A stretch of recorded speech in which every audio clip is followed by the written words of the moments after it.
नमस्कार, श्री स्वामी समर्थ. स्वागत आहे तुमचे सर्वांचे माझ्या यूट्यूब चॅनलमध्ये. चला तर मग आजच्या नवीन व्हिडिओला आपण सुरुवात करूया. अधिक महिना कुंभ राशीसाठी कसा असेल, चला जाणून घेऊया. ज्योतिषशास्त्राचा विचार केल्यास या अधिक महिन्यात रुचक राजयोग, गजलक्ष्मी राजयोग, गजकेशरी योग, लक्ष्मीनारायण योग, धनयोग आणि अनेक राजयोग जुळून येत आहेत. तसेच अधिक महिन्यात गुरुपुष्यामृत योगही जुळून येत आहेत. अधिक महिना हा भगवान श्रीहरी विष्णू यांना समर्पित मानला जातो. या काळात पूजा, दान, जप आणि आत्मचिंतनाला खूप महत्त्व आहे. 2026चा हा अधिक महिना कुंभ राशीसाठी काही बाबतीत सकारात्मक तर काही बाबतीत सावध राहण्याचा संकेत देणारा ठरू शकतो, असं सांगितलं जाते. ज्योतिषशास्त्रानुसार कुंभ राशीच्या लोकांसाठी हा काळ संमिश्र असणार आहे. काही गोष्टींमध्ये चांगलं यश मिळेल तर काही ठिकाणी थोडी काळजी घ्यावी लागेल. मंगळ, गुरु आणि शुक्र हे ग्रह तुमच्यासाठी अनुकूल आहेत.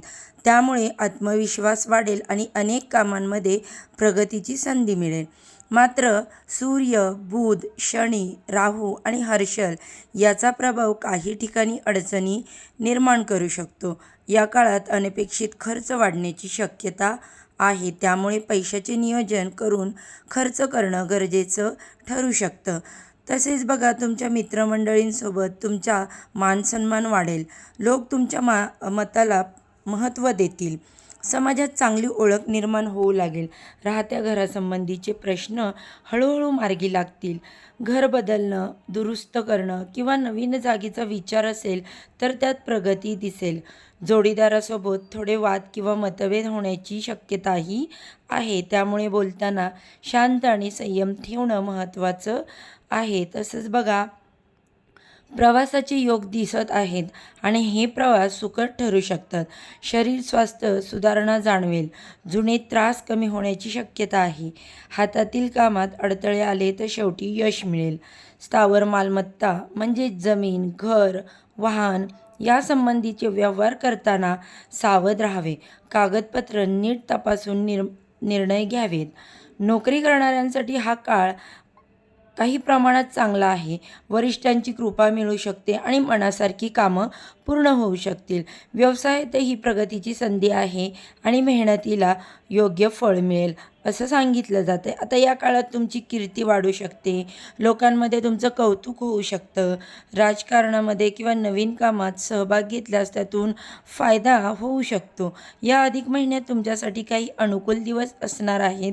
ते म्हणजे 21, 22, 30 आणि 31 मे. तसंच या 2 ते 3, 11 आणि 12 जून हे जे दिवस आहे तुमच्यासाठी लाभदायक ठरू शकतात. म्हणूनच कुंभ राशीसाठी हा काळ मेहनत, संयम आणि योग तसेच नियोजन ठेवलं तर चांगल्या संधी घेऊन येणारा ठरू शकतो, असं सांगितलं जातं आहे. या काळामध्ये कुंभ राशीच्या लोकांना कामात चांगलं यश मिळण्याची शक्यता आहे. नवीन जबाबदाऱ्यासुद्धा मिळू शकतात किंवा अडकलेली कामे पूर्ण होऊ शकतात. ऑफिसमध्ये तुमच्या कल्पनांना महत्त्व मिळेल. मात्र घाईघाईत निर्णय घेणं टाळावं, कारण छोट्या चुका नुकसान देऊ शकतात. अचानक खर्च वाढतील. त्यामुळे विशेष घर, वाहन किंवा किंबहुना संबंधित जे काही कुटुंबाच्या खर्च असतात ते समोर येऊ शकतात. पैशाची गुंतवणूक करताना विचारपूर्वक करून घ्यावी, कारण ते निर्णय खूप महत्त्वाचे आहे. कोणावरही पटकन विश्वास ठेवू नका. आर्थिक व्यवहार करू नका, असा सल्ला दिला जातोय. नातेसंबंधामध्ये बोलायचं झालं तर प्रेमसंबंध आणि कौटुंबिक आयुष्य काही गैरसमज निर्माण करू शकतात. बोलताना शांतता आणि संयम ठेवा, महत्त्वाचं ठरेल. जुन्या मतभेदांवर तोडगा निघण्याचीही शक्यता आहे. कुटुंबासोबत वेळ घालवण्यास तुम्हाला मनशांती मिळेल. आरोग्याच्या बाबतीत बोलायचं झालं तर झोप कमी, मानसिक ताण व थकवा जाणवू शकतो. त्यामुळे स्वतःकडे दुर्लक्ष अजिबात करू नका. नियमित दिनचर्या आणि सकारात्मक विचार तुमच्यासाठी फायदेशीर ठरू शकतात. त्यातच अधिक महिना आपण भगवान श्रीहरी विष्णूंची उपासना करू शकता. कुंभ राशीसाठी विशेष फलदायी मानले गेले.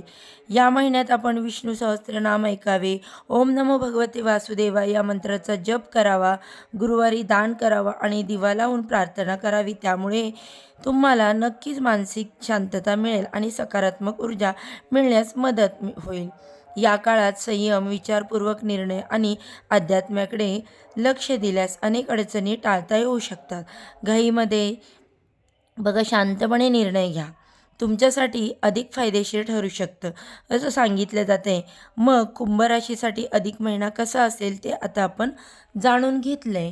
तुमची सुद्धा कुंभ रास आहे का? कमेंट करून नक्की सांगा. तसंच आपल्या मित्रपरिवारातील लोकांसोबत कोणाची कुंभ रास असेल तर त्यांना हा व्हिडिओ शेअर करा. म्हणजे तुमच्या राशीत अधिक महिन्यात भविष्य तुम्हाला जाणून घ्यायचं असेल तर तुमची रास कमेंटमध्ये नक्की लिहा. अशाच प्रकारे सण, उत्सव, व्रतवैकल्प, उपासना, पूजा, विधी या संबंधीची आणखी काही माहिती हवी असेल तर वास्तुशास्त्र, अंकशास्त्र, ज्योतिषशास्त्र या विषयावर तुमच्या मनात काही शंका असतील तर त्या नक्की विचारा. तसेच आपण तुम्हाला बघा आणखी कोणत्या विषयाचे व्हिडिओ ऐकायला आवडतील तेही कमेंटमध्ये नक्की कळवा. या सर्व विषयांवर योग्य आणि संपूर्ण मार्गदर्शन तुमच्यापर्यंत पोहोचवण्याचं मी नक्कीच काम करेल. मला जेवढं माहीत आहे तेवढी माहिती मी तुमच्यापर्यंत नक्कीच पोचवू शकेल. तर बघा, म्हणूनच तुम्ही व्हिडिओला लाईक करायला विसरू नका आणि तुमच्या कमेंट देखील कमेंट बॉक्समध्ये नक्की शेअर करा.